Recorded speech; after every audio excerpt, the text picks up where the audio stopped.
welcome back to another episode of I Am Me with AMP. I'm really excited to introduce my next guest.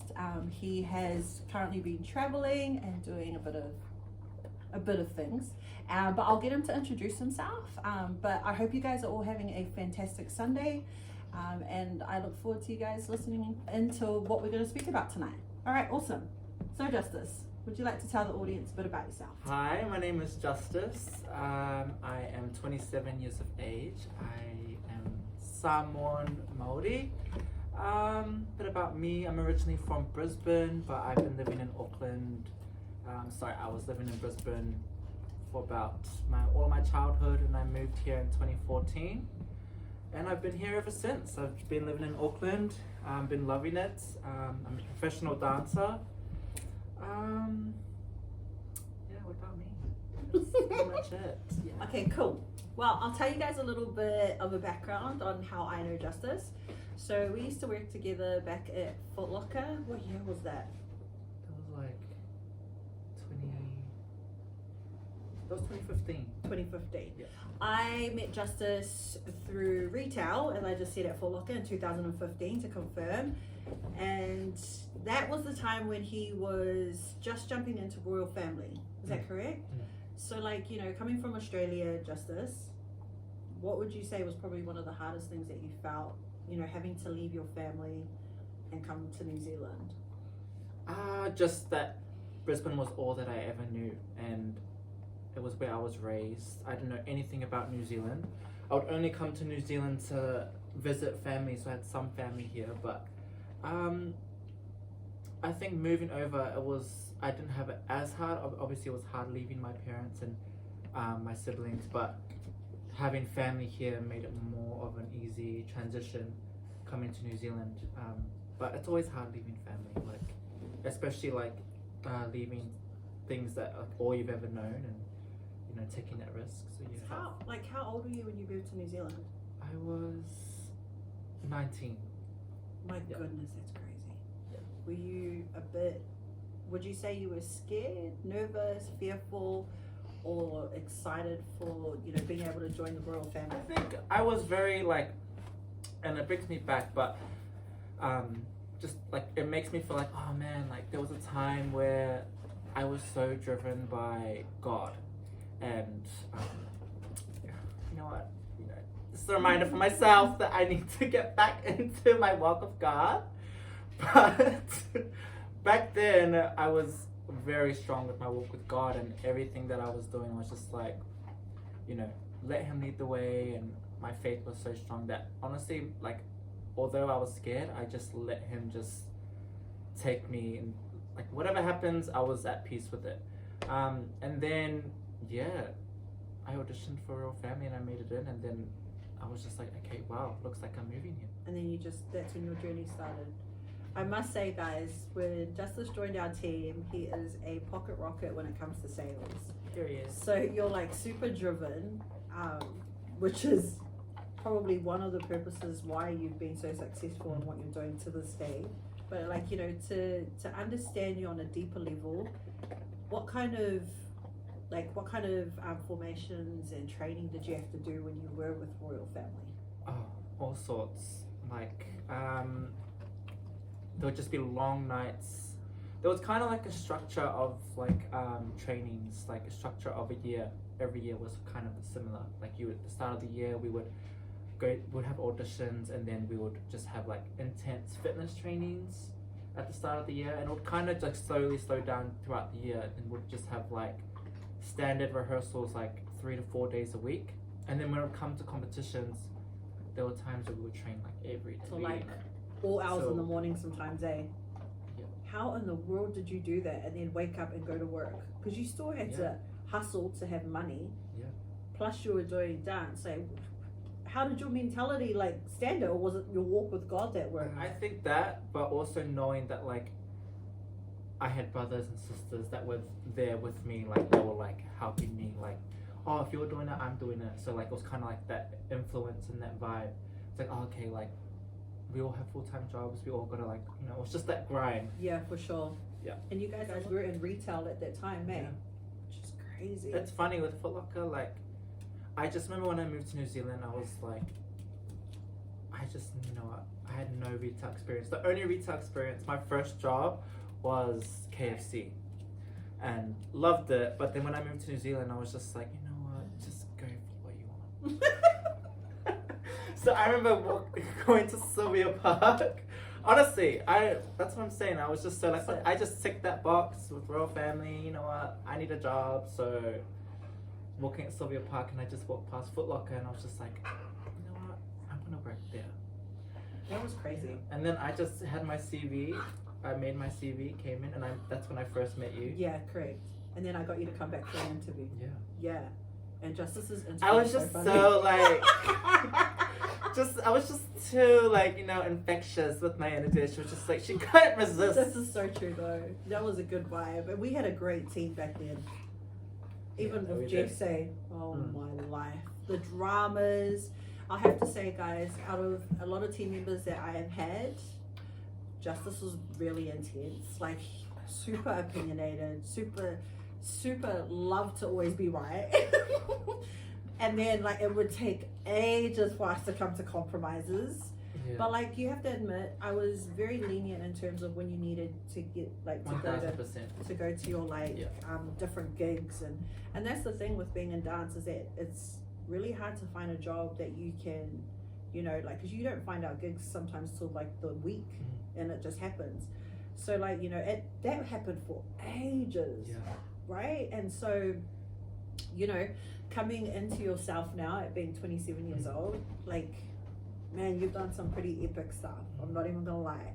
I've watched your journey, Justyce, and it's really inspiring. So, you know, like, what was your biggest gig that you felt you were just like, whoa, was this really happening? What was the first time when you felt that moment? I think personally, like, it's always different. Like, I think I remember the first time I performed with royal family in front of my family. That was like a big, like, 100%. Core memory for me, because they had obviously I'd moved away from Brisbane, but it's always that, like, you know, when you're moving away from home, you're taking that risk, but you also feel like you need to prove to your people and your tribe at home that you got this, why you moved. Yeah. And you know, they've been seeing me on the socials, like, but then the first time I performed with royal family in front of my family in Brisbane, then, like, that was a big, like, core memory for me, because I was like, I think I remember that. And it was really important to me, because, and they loved it, and I was really emotional. But in terms of, like, my personal dreams and goals, like, it would probably have to be, like, dancing for Rihanna this year was, like, epic. Yeah, it was just like, excuse my language, but what the F. Yeah. Alright, Justyce, you have to tell us, what was it like meeting Riri? Man. Honestly, like, it's what, like, anyone would probably think. Like, I think a lot of the days when she was, like, dancing and rehearsing with us, I had to pinch myself, like, constantly. Like, it just didn't feel real. It didn't feel like she was actually in the room. And it was crazy. And she's honestly so lovely. She's crack up, like, she's funny as, really chill. Down to earth. You can tell really she's humble. And she was just really appreciative of, like, everyone that was, like, obviously because it was for her. And we've been putting in the hours. So she was just really, like, compassionate, like, to all of us. Did you guys have to audition for that? Or were you... No. Wow, that's cool. Yeah. Paris had already picked out who she wanted. So she selected who she wanted for that team. I think there was 40 boys and 40 girls. And so, like, you know, what were the trainings like? Like, getting ready, coming up to it? They were tough. Like, how many hours would you put in on a daily basis? Honestly, like, every like, we have set hours. So there'll be like 8-hour trainings. But sometimes, you know, Paris would want us to go a bit over. But honestly, I was used to, like, the way Paris worked, obviously. Of course. Being with royal family, like, I knew how hard she pushed us, and how her standard with rehearsal. So I kind of was, us Kiwis, us New Zealanders that was there, we kind of had already, like, it's good that we had been trained with her for so many years, because we already were used to it. We knew what to expect. And it honestly felt like Royal Family rehearsals just times two. Times. And that's hardcore. Yeah, 100%. Because she's like she's quite pedantic in how she does what she does. And she loves to, like, I could be wrong, but does she love to switch it up in 2 seconds flat sometimes? Because it just doesn't feel right. And she's like, I don't want it. Yeah. That's true way. Yeah. She's really particular with how she works. And it shows with the product and anything that she's, with performances that Paris has produced, like even with Royal Family performances, she's just so she is a perfectionist, but to the greatest point. Like she picks out every little bit, and it's really like I honestly think it's a talent. Like you have to have that eye. I agree. And Paris has that eye that, like, there's a lot of choreographers and that take trainings and make routines, but if you don't have that eye, like, because you have to be different when you do choreo. Does Paris base it around a certain topic, or like how does she go about it? Like how does her mind think? I think she has. It's honestly a secret that none of us will ever understand. Like she has a recipe, and only she knows how to like make it. People can like try and duplicate it, try and like imitate it, but Paris just like, I don't know, like. It's crazy, crazy. She just has, like I said, she's just got a great eye. And a lot of dancers, like, have great eyes. But with Paris, I've just been, like, blessed to witness it for so many years. Yeah, for sure. And, like, I am not that type of person that will be like, because, there's a lot of, like, people in the industry that, they will always think that another person is greater. Of course. But, like, Paris is like, I always back that. She's epic. Yeah, like you can't even if you wanted to, like you could never. You just could never like. She's just different. Fault her. And like it's cool. Did you like her recent one for Nike? Yeah. Where she put Samoa on the map. Yeah.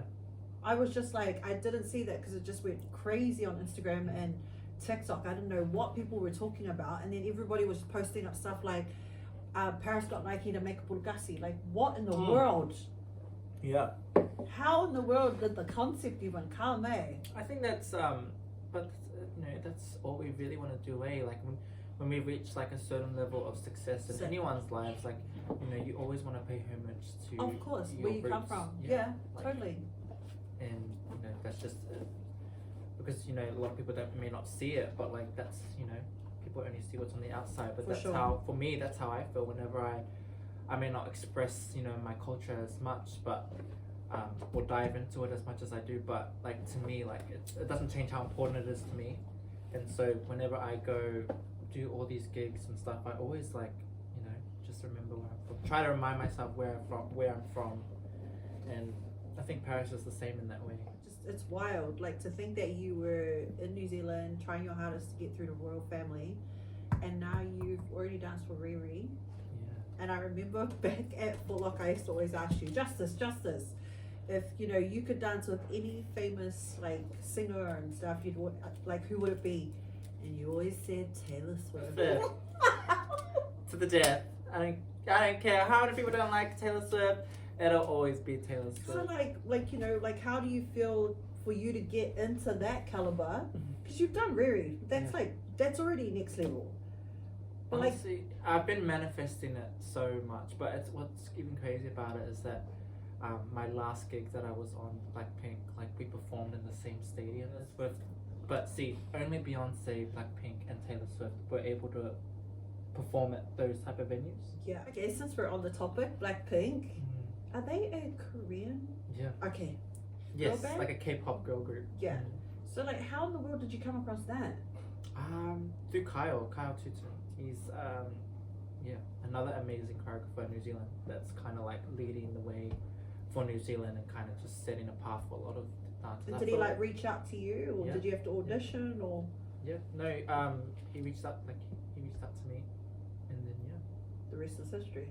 And so you literally just did a gig with them recently. How far back? Yeah, like a few weeks ago. I think. Yeah, I was in New York. I did the New York show. How was that? It was incredible. Like you've been traveling so many different places. I think like just performing in those types of like venues and like just it's always surreal. Like Of course. there were so many moments at each show that I would just like look at the crowd and I'll be like, Is this happening? like how am I here? Like, yeah, I get really emotional too when I'm actually Totally. there. Like I'm like, oh my god, I can't believe that, you know, because there was a time where when I was in high school, like I went through this whole K-pop era phase, if you want to call it, like where I was just a big K-pop fan, and it was just literally right on the cusp of me starting dancing. And I remember thinking like, oh, my dream is like, it's funny, my initial dream was I wanted to be a singer, like a K-pop singer. Yeah. Justice is really good at miming stuff. Queen. That's a lip sync. That was so funny. But I don't know who the heck I thought I was. I really was like, you know what, I'm gonna be a K-pop singer. I'm gonna be in a K-pop group. Unfortunately, God had a different unfortunately, path God for you. didn't just, gift me with the It skills. was like, you need to go this way, you can't go that way. It's like just the talent's not in your throat and in your nose. Yeah. Oh, that's crazy. No, but then I was like, oh, but I'd love to like dance for a K-pop group. And you got it. Yeah, so that was like a dream that I completely forgot about when I was younger, and I just curtained it. And so like it's a full circle like moment being able to like perform like with, you know, Blackpink, which is the biggest girl group in the world right now. 100%. And it being a K-pop group, I feel like it was kind of like fate for me. It was like, that's the universe, man. Totally. And that's like, you know, it's crazy, you know, watching it through like you posting up stuff and like you're doing like the most randomest things where like people would only dream of. You're walking the stages where people were like, what in the world, where you're performing. And so, you know, like I just want to kind of speak into keeping yourself grounded. Like, you know, how do you do that?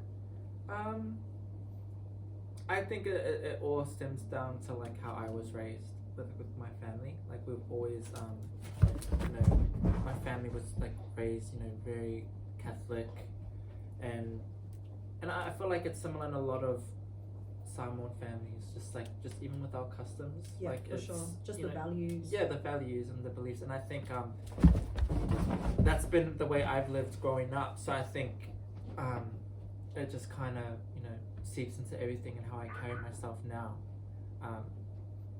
Sometimes I have to remind myself, like here and there, oh, like that Justice, like, you know, that's not you. Like Bring yourself back down. Bring yourself down. You know, there's definitely those moments, but I think for me, I've made it a thing, like, and I do it every time I'm on one of the jobs that like it's like a rule for me to like just like never change, like never forget where I come from. And I honestly think that it's been like carrying myself like that has blessed me even more. Like For I sure. feel like the universe like gifts me even more just because like God can see my heart, and you can see like, you know, Absolutely. I totally believe in that. That your intentions are good. Yeah. So like you get, and it's not that we don't all get blessed more, but we all get blessed in different ways. Yeah, we do. Yeah, Like, you know, 100%. it might not be dancing, like, you know, getting a pay rise or just anything different really. ways, Yeah, 100%. So like, you know, being of Pacific Island, Mm. and even though you you look more Balangi in a sense, Yeah. do you like have moments where you know, because you're traveling different places, do people get curious what your culture is? All the time people say like, Oh, here we go. This is Justice. Like a Brazilian, like I'm from like Barbados. Here we go. Nah, all the time. Like no one ever thinks like I'm Samoan. Yeah, of course. But I think when they hear me how I act and how I talk and we've got a certain humor. yeah, we just have a. Don't you we have reckon? a certain tick. Yeah, and everybody's always like, oh, there it goes. Yeah. Yeah, but it's funny. It's just growing up. It hasn't been easy, like wearing my skin, because like For sure. I mean, in the poly world anyway, if I'm being more specific, just because, you know, growing up, like it, you know, although I was raised heavily Samoan, you know, I always felt like I was never brown enough, and then That's the most Yeah. common thing I've heard from a lot of people. Not brown enough, or you're too white. Yeah, or... too white. And even with my like Balangi side, like or like my Maori side, like it was like I was never like them enough. Like Yeah. it was always like, so I've always been treading this middle thing. But like, where are you at now? At 27 years old, where are you at now? For me, I am what I am, and I don't love need that. like other people from different cultures to make me feel like I'm not enough. Like I validate myself, they don't validate me. Like I know I'm 100% Samoan. I may not be able to speak it as well as some people, but I'm just as Samoan as they are. 100%. Same as with Maori, like but I think I find beauty in for myself. I really like value like my culture within Absolutely. myself, and yeah.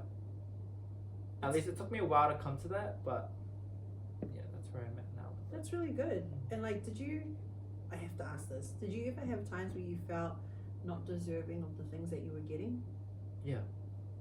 I think like imposter syndrome. That's what it's called. Like Yeah.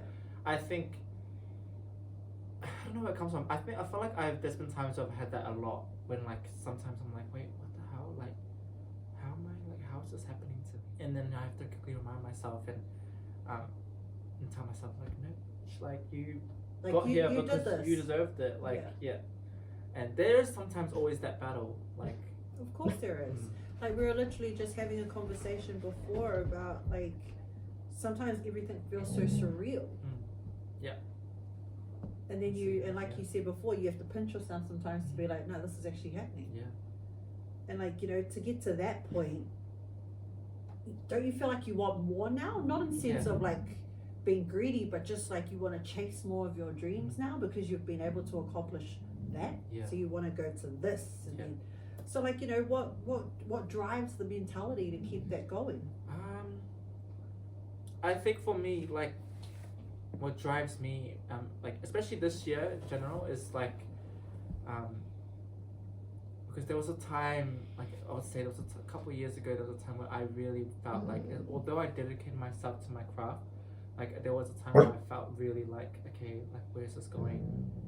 Like, what am I doing? Like I've been at this for so many years, like, but I just feel like I'm hitting a plateau. Rude! He's so rude! Dennis! Dennis! Hot! What was I? Sit.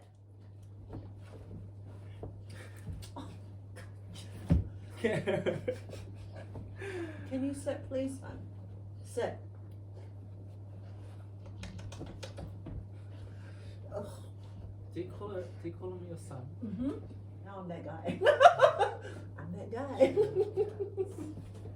I see the resemblance.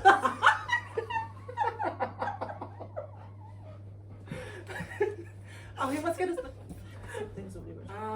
With my mentality this year, I feel like it's been very because I read a lot of books now, but Pause. What kind of books are you reading? it's more like manifestation, law Awesome. of attraction. Yeah. It's like being about like awareness and the importance of just being in the moment. For sure. And I think, a lot of like life manual books, like, and it's really helped me structure my mind, because there was a time, like a couple of years ago, where I felt like I was kind of just hitting a plateau, and I didn't know, like, although I was dedicating so many years to my craft, I felt like, oh, like, where am I going with this? Like, I just feel like I'm just gonna be straight. Like, I felt like I was going nowhere. And it gets to you with age, because you're like, oh man, I've been trying to work so hard for all these dreams, and then nothing's what's happening? And I think I really just had to just like surrender. Like, I think that's literally what it was. Like, I had to just surrender. That's so good. My life and like God, to the universe. And I believe God is in control of the universe. So when I'm talking about law of attraction, I always believe that it's coming from Him.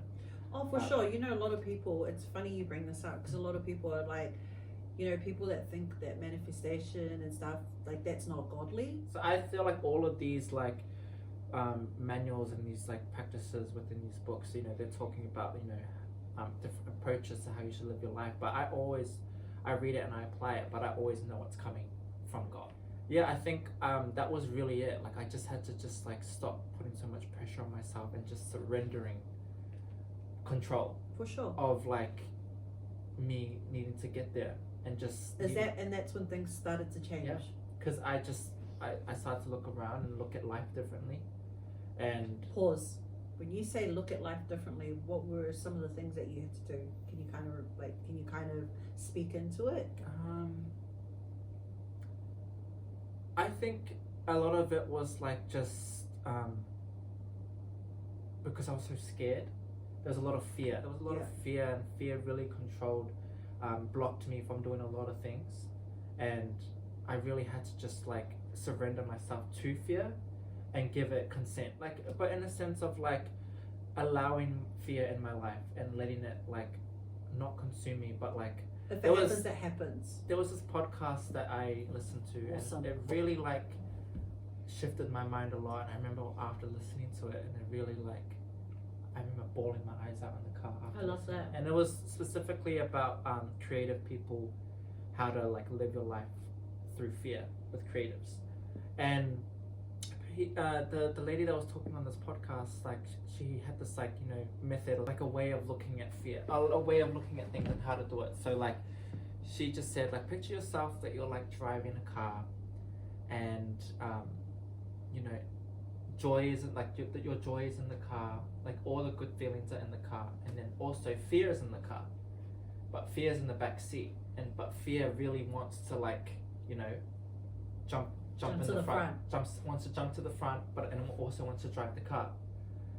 And it was just too much saying like, you know, like for you to look at fear and be like, hey, like we know that you're a part of this family, like you're allowed to be in this car, you know, we know that you're there to protect me at times, so we need you, but you're not gonna jump in the front seat. So you're not going to consume my life. You're not going to drive the car because we know that you're not going to take us to where we're going to go. But you're here because you're part of the family. But you're going to sit in the back seat. Okay? So you surrendered to it. I surrendered myself to fear, and just been like, and I always have to remind myself about that like analogy. Is just like when fear tries to come to the front seat, I'm just like, girl, get to the back. I ask you, like, when is a moment that fear has tried to come to the front seat? Just like with everyday, like it's more like everyday thing. Like when it comes to like it was more really persistent in like me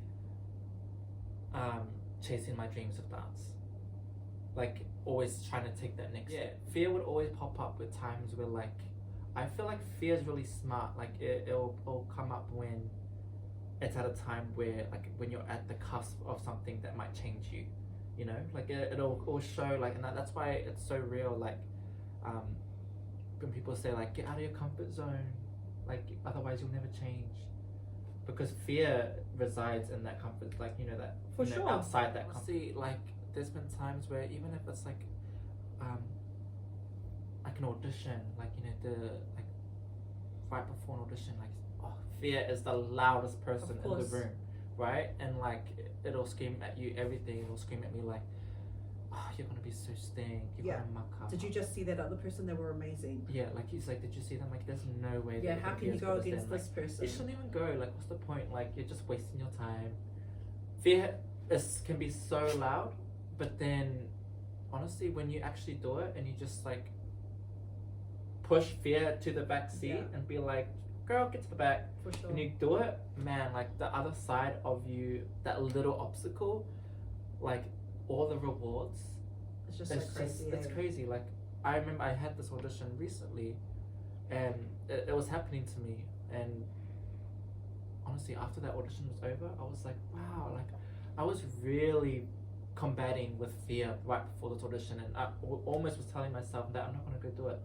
And then after the audition, I was like, wow, holy jams, like I'm so glad I did it. But doesn't that make you like see that even people that have been doing this for like how long are still like fighting fear? Yeah, everyone is. Yeah, for sure. Like if the most successful person in the world It's is, will always. 100%. That makes you human though. Yeah, it's a part of being human. Yes. And I think, and that's what I'm saying is that like fear, You can consume your it life. can, but fear is also like not necessarily like a bad Fear's thing. not a bad thing. You need to just like everyone 100%. needs to change them like the way they look You at have to be fear. accepting of it. Yeah. Yeah. And it's really just surrendering yourself to like, if you just look at fear as like an ally, but you being the leader and you telling fear like where to go at times, like, it'll change. Fear is actually trying to protect you. That's what fear is. It's not because it's bad. It's just trying to protect you from what they think is not good for you. Literally. Yeah, for sure. But like, one thing, I've learned, because I'm on my own journey as well, is that the voice that you hear in your head isn't you. No, it's not. It's not you. And I call that person in my head self, because it's part of me. So I call it self. But your awareness is who you are. Yeah. So when we are over here, awareness is over here looking into what our thoughts are. Yeah. And when you start to control your awareness and understand that that is the leader of your life, that's when you're able to move forward. But people will never understand the concept unless you read books and you dive deeper into, self-mastery within yourself. Yeah. And, that's probably what's kept you so like strong-minded, is because you've been doing all those little bits and pieces in the background to keep yourself mentally stable. And like, we're just talking while we were having coffee, in terms of keeping yourself, mentally still. Do you do anything like meditation or like just sit in your stillness, or like do you do anything like that?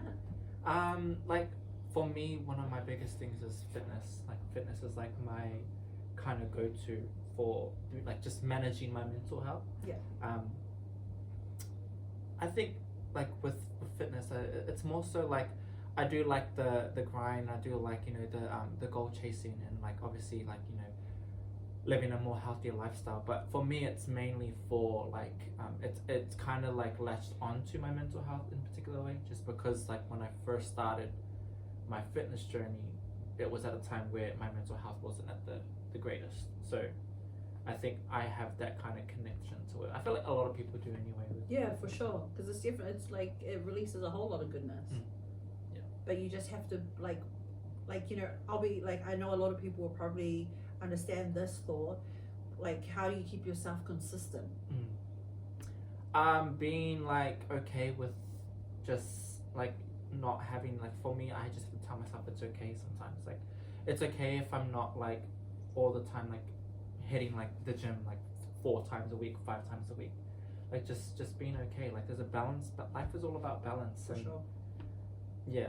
But don't get me wrong, there are times where I feel like if I'm not at the gym, and I think that's why my mental health is attached to fitness, and everyone's different, but for me, like if I'm not in the gym, like not consistently, but if I'm not, it's like an outlet. If I'm not like pouring out things into fitness, then like, because if you think about it, like a lot of people say like, when you go to work and you have a long hours of like 8 hours a day, like a 9 to 5 job, and then you come back and like people label that hard work. Like it's like there's a label of like a 9 to 5 job is hard work, but when you go to the gym for 1 hour, you only have a 1 hour session, and that's hard work. Your mind is something like hard work, like you're ticking that box. You know what I mean? So like I feel like that's, for me, that's why I apply myself at the gym so much. That's cool. And health is your wealth as well. I mean, without good health, you can't really pursue anything else. So do you have like an eating regime, or is it just the gym is? Does anybody have an eating regime? I love food. I love food. And I think that's why like I train a lot, but it's so I can eat what I want. Yeah, for sure. Like it's not fun. Like it's not really that fun. Like eating really clean and healthy. Like Oh, I would hate it. A lot of people, like even the fittest person in the world. I'll rephrase that. I would dislike that. Not about that word. The fittest person in the world probably, will be like, no, totally. I don't want to eat clean. I mean, let's be honest. Who doesn't love just food in general? I love my food. Like, so I just train a lot so that I can eat what I want. Yeah. And I think dance is a great form of cardio. So I'm grateful that I chose a career that keeps my physique looking snatched. Oh my life. Heard you say you've met any really cool people through dance? Yeah, millions. Like I feel like I've met like, cause with dance it's universal. So I've been able to go around the world and meet dancers from different cultures and, um, obviously just being in a room full of, talented people. It's nice, eh? Yeah. Like that builds you up even more. Yeah, it's just like energy isn't so infectious. So you're just like, you take what you want from each experience and each person. You're like, oh my gosh, yeah, absorb.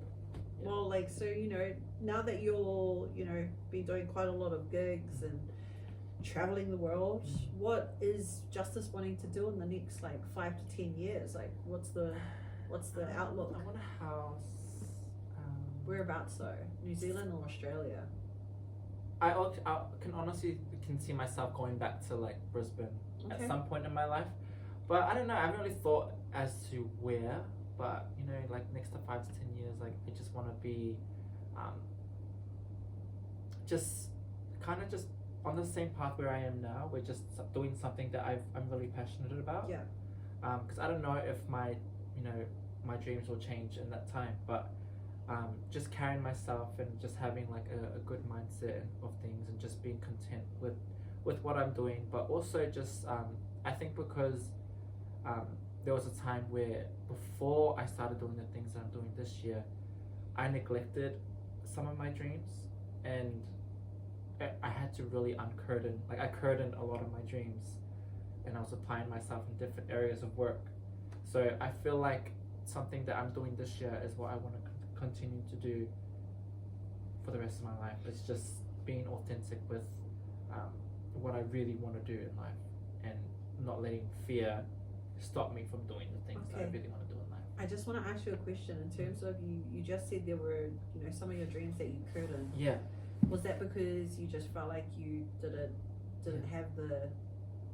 Yeah, it was just fear. It was just, there was a time where I tried different areas of like different career paths, and I was like, oh, maybe like I do enjoy this, so like why don't I just try and do that, or like maybe I'll like I love being on stage, maybe I'll try and do that. But you didn't feel the fulfillment. I didn't feel fulfilled, and all that really was me just like trying to run away. Hi, dance. Yeah.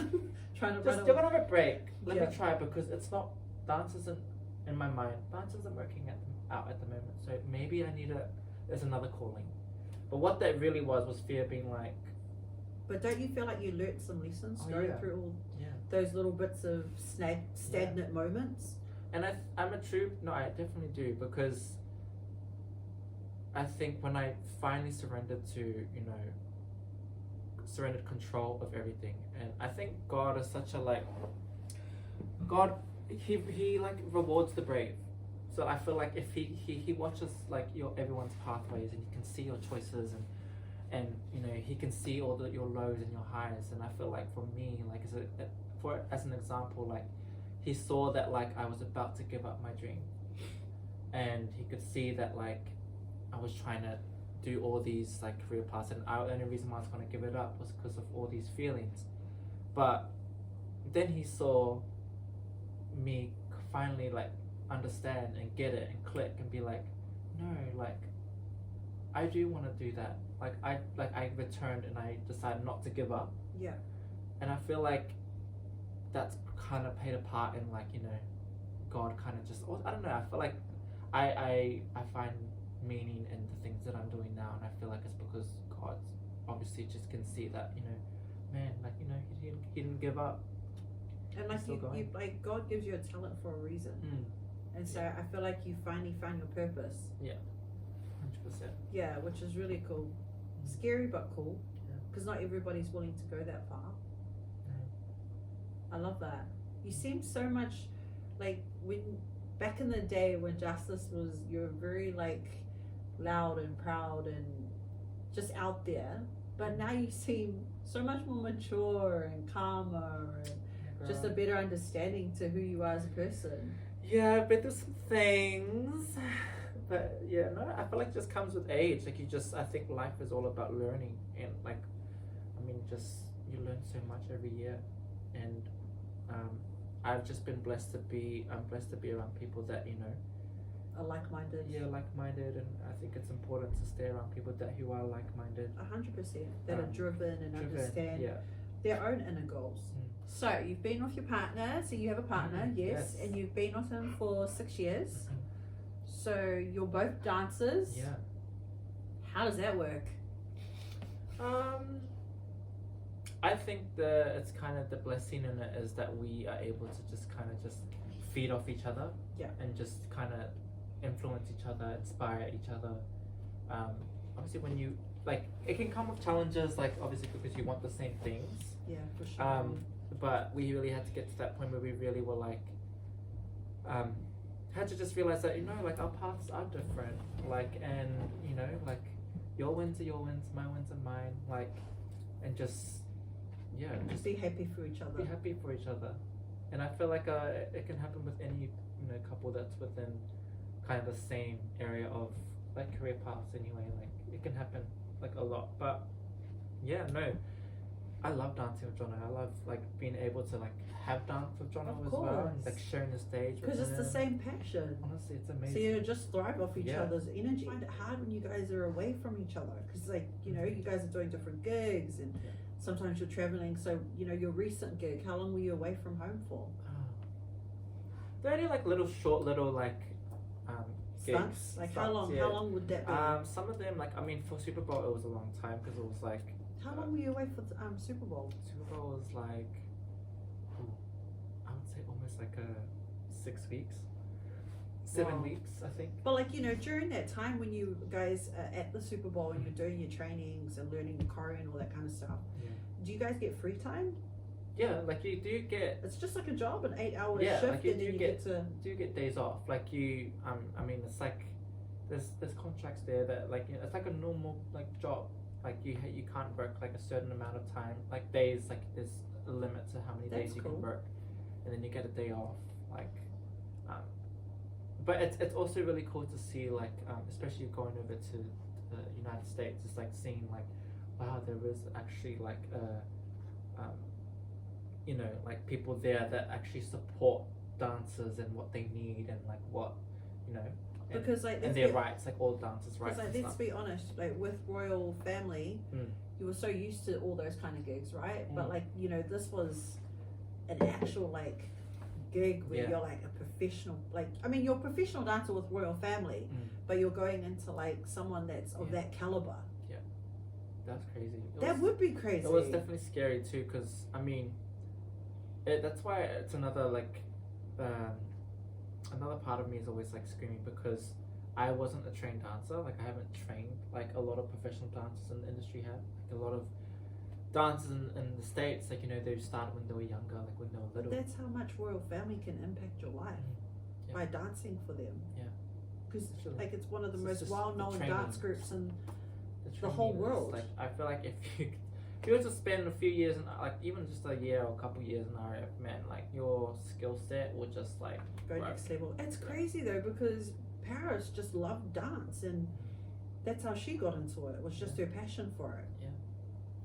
So she was like, obviously, and it's, you know, Paris, you know, she, and even she can testify it. So she, you know, she didn't make it alone. Like she had a tribe that, like, you know, that helped her and supported her, and I think that was a thing. I feel like it's sad for a lot of, especially with a lot of Pacifica people. Like we have such a custom of this is the way you should be brought up. This is what you should do after high school. And when you go out of another direction because you're choosing to be different, with and that's not called different. That's called being authentic. But the way our culture perceives it is that you're trying to be that person. Yeah. Then you get classified as being in another genre, and you're not part of this community anymore. Yeah, there were times when you know, my parents didn't like, you know, necessarily agree with my choice of career. Like they were like, you know, dance. Like, what do you? Oh, totally. Like, why would it still happens to this day. Like, why would you want to do dance? Like, what are you gonna do with that? You know, there's such a stigma. Yeah, there's a stigma towards it, and like, you know, with our customs, it's like, you know, you go to high school, you go to school, you go to university, you get a degree, you get a good job, and then you help your family. You hate towards the like people that have gotten like, you know, have spent so many years in university. Absolutely. That's like amazing. That's hard. It's hard work, and Anything you do is hard. be applauded for that. But like it also just I think out of like what I've learned with that, you don't need to go to Absolutely. university to live a fulfilling life. Like, But you still have to be like your mentality has to be strong at whatever craft you're going for. yeah, Like it doesn't just 100%. come easily. Yeah. Like we were literally just having a conversation now. Some people think manifesting it and not actually doing anything is going to get you something. That's crazy, eh? It's How crazy. people think I'm going to be a millionaire, I'm going to be a millionaire, but yet they're still doing the same thing. It's common though. Yeah. And like people, I always say to people, I'm like, you have to put some sort of, no, actually, I'm not even going to say some sort. You have to put action into it, and it's a lot of action. A lot of action. Yeah, but like, it's strategy is only 20% of it. Yeah. 80% is It's your mind. mentality. Yeah. And people think, oh, that's so easy. That is the hardest thing to Yeah, it's overcome like- is because mindset. It's like It controls every part of your you. mind can slip so many times, and you can, It's wild, eh? it's like your mind is working so hard towards something, and then as soon as you have a fault in your mind, or you drop, like it's one of those things where like you all your faults can just like Kill the whole kill dream. the whole dream. Absolutely. Yeah. Well, it's because your subconscious is 90% controlling your body, and the 10% is your conscious, which is us right now that you can control it. But the subconscious just sits there and it dictates everything that you like are doing. Yeah. But that's why you have to learn to control that 90% to be full. Yeah. And that's the awareness. It's the awareness. It's 100% the awareness. And people think, like, honestly, I've had so many conversations with people and they just look at me like, What? okay. I am aware. I'm like, I'm aware that's I don't know, right? But like, Yeah. and you said it previously in our conversation, like you genuinely have to be present. Yeah. And I'm telling you, probably 98% of people are not present. It's just hard because there's so many things happening. A around million things. Isn't it like 60,000 thoughts a day? us. Yeah. Something like that. And it's crazy because you're either thinking to the past or the future, but you're never thinking of the present. Yeah. I feel like if you practice just being aware and being present, it and that's the thing is people say like, oh, like that's if you actually start practicing that, like it is hard because you have to be consistent about being present. But you watch like how your mind thinks. Your mind doesn't slip when you do it. Like you don't think negatively. You're too busy being aware. Like you're too busy Just living your own being life. present. Yeah, like with you're everything. just consumed with yourself, and Yeah. not in a bad way. Yeah. It's in a way where It's almost like I feel high when Yeah. I'm like just focusing on being Totally. like awareness. It's fun. Aware. Or you know, present. I'll be honest with you though, like some of the crazy things is like sometimes I'll have like a thought come in, like just for instance, like I'll say I'll judge something. Yeah. And my awareness will come in and be like, who are you? Like leave that person alone. Like what are you doing? And then myself will be like trying to talk some crap, and then my awareness is like, no, not happening. Yeah. But I just let it like bypass. Yeah. And then Just I'm let it like come and good go. again. Yeah. Yeah. But that's where people always tend to go wrong, is that they try to fight against, you know, the negativity of it all, Yeah. but you're just supposed to let it just like go past. Yeah. I think it's not attaching feelings to your thoughts. Like when you attach feelings to your thoughts, that's when it becomes like Real. you stamp yourself with that thought because you're starting to feel things. Like if I think bad about someone, if I have a judgmental thought, not that I'm judgy, I'm never, never. Sorry, I'm Only God can judge. But whenever I have a thought, or say if like I'm feeling like, if I really don't like what someone's wearing or something stupid like Yeah, that. that's it. Like, and a thought comes and I'm like, oh my god, what is he wearing? Like, it'll only, like, I'll let that thought come and then I'll also be like, let it go and then bring myself back to when it's like, oh, like, that's silly, just keep going. Yeah. But if I actually pay attention to that thought and apply feeling to it, like, and then, like, I feel like you apply feeling to it when it comes out. You know, when you say it. When you say it, because it becomes, you're putting it into the universe. Because like where energy flows, that's where all things grow. Yeah. So you know, I literally spoke into this yesterday when I did like a little conversation into my phone that I post. But like, if you're gonna think negative and you're gonna speak negative, you're gonna get negative. Yeah. And it doesn't matter how much you try to like be positive after you stated it, it's gonna be negative. Yeah. And that's the hardest thing, is learning how to control that. Yeah. But I must admit, my whole life I've always looked at things at a good mindset. Like like I've always looked at things with love and kindness. Yeah. And that's because I've always loved people from the get-go. You know, but it's not a common thing. It's not a common thing at all. And I'm all about second chances and letting and giving people the benefit of the doubt. And people are just like, why? But that's just who I am as a person, and I can't change who I am. But I think that's why a lot of people love you as well, just because of those qualities that you have. And not everyone has those qualities. Yeah, for sure. And it's the reason why we're like been friends for so long, and why For you've sure. had, you know, all these friends for so many years, is because that's one of the qualities that we love about you. And it's a blessing, you know, like that's, I feel like that's God's blessing on me to infiltrate, you know, love and kindness towards everyone and anyone. And, you know, even to this day, I still love doing it. It's like, it's so fulfilling to like be able to mentor young ones, and you would know that, Justyce, like working with me, and still get to do it to this day, and I still love it. But, you know, I know that there's more to this gift than just, you know, just playing it safe. There's a reason. 100%. Like, for everything.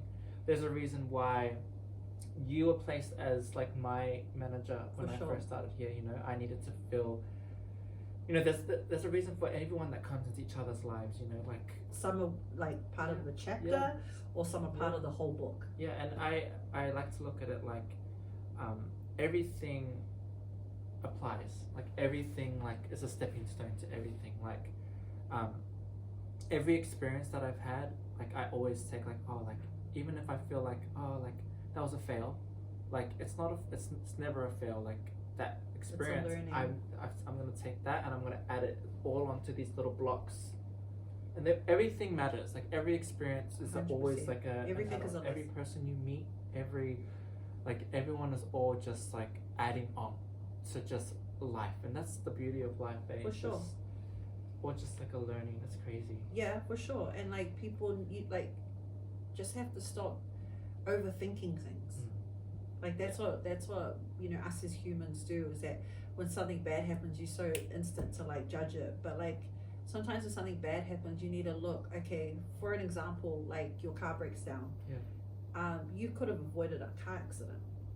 Yeah. Like, you know, everything happens for a reason, and that's how your mentality needs to be. It shouldn't be. You shouldn't get mad at the situation. Yeah. It might have saved you from something. Yeah, that literally happened to Jonathan.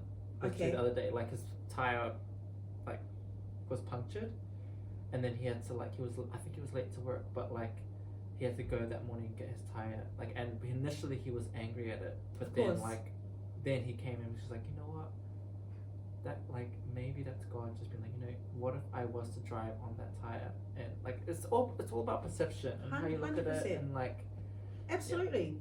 And I truly live by that. So when anything happens now, I'm always like, yo, I'm protected. Yeah. And like, you know what? Every rejection is God's protection. You like that one, eh? I'm coming. But that's a good one, right? No, but that's a good one. But Anne would always do this. I know. Even along the years, she would say like something, and then like, but some of them wouldn't make sense, and I'd be like, that one made sense. that one made sense. But That was a good one. Some of them that He wouldn't make gonna use that. You gotta use that. That's a good one. But say it again. Every rejection is God's protection. That's His way of saying, I got you. Yeah. And it's another way of understanding that, you know, You sometimes should like write a book of like your like quotes. Something could nage me in the end. Such a hater. Some things will never change. But like we've had some really amazing people come through that we've worked with. Like, you know, Jess. Like it's crazy. Evander. Just heaps of people from all walks of life that have been super successful. Yeah. What a team, man. Even like you know, remember Randy? Like the Yes. one that worked for Tilly? Like My fam. Yeah, my fam. Randy used to work at Foot Locker, guys. Yeah, like heaps of people have done so exceptionally well. Yeah. And it's such a blessing that, you know, we were all able to collaborate and have a piece of each other's chapters and each other's Yeah, lives. because even when I still see any of them, like in It's like daily life. it should just go straight back to those days. That's love. Like it's just always love. It's like, it's crazy. I think it's crazy because God really did set us up with people that were like-minded and successful. Because, you know, look at it now, everybody's coming within themselves, and it's crazy. But God is amazing. God is real, man. I still remember when Justyce was going through his, like, your walk as well. Full circle. So, you know, what's Jonathan up to? So this is Justyce's partner. So what's he doing these days? Just working and doing his craft as well? Yeah, he's still, applying himself to dance as well. We're still just on that grind, trying to just, keep tackling our dreams, keep going, and just making sure we lead with our heart. Amazing. So, if there are any, young ones out there watching, what would you say to them in terms of, taking a leap of faith and pursuing your dreams? I would say just to always lead with your heart, and always just, there may be people, obstacles, or people that tell you that, what you want to do in life is not right or it's wrong, and but I think if you really are passionate about something, just go for it. It sounds so cheesy, but just go for it, and have faith in everything, and make sure God is, you always thank God and put him first, and you give everything back to God. And especially for my the poly children, poly kids, and because we've been raised, and I was too, raised with such a traditional way of living, and there's nothing wrong with our with that, but if you ever feel like a career path maybe outside of what your family thinks is the norm, or what you think is the norm, but you really want to do it, but fear is what's stopping you. The reason why fear is coming up is because God is sending you and trying to tell you this could happen for you, you should listen to it. He's putting your dreams in front of you. He's putting your dreams in front of you, and if you really want something in life, sometimes, man, you just got to do it, and it may upset some people, but at least you'll be following your heart, and you'll never fail if you follow your heart and you listen to your heart. So I love that. Well, I hope you guys have enjoyed our one-on-one with Justyce. But you guys will be seeing him around. He does have a couple of things coming up, which is really exciting. So thank you so much, Justyce, for coming through. I hope you guys have taken some good info out of this, and and understand that your dreams can come true. And it doesn't matter how many people try to state to you where you belong. Take yourself out of that and be different. Be authentic. And love yourself before you love others, guys, because not everyone is going to agree with whatever you're trying to do within your own self, but as Justyce said, as long as you follow your heart and you are driven to pursue what you need to, anything is possible. Anything. But thank you so much. I will see you guys next week for another episode of I Am Me with AMP at 5 p.m. Take care, family.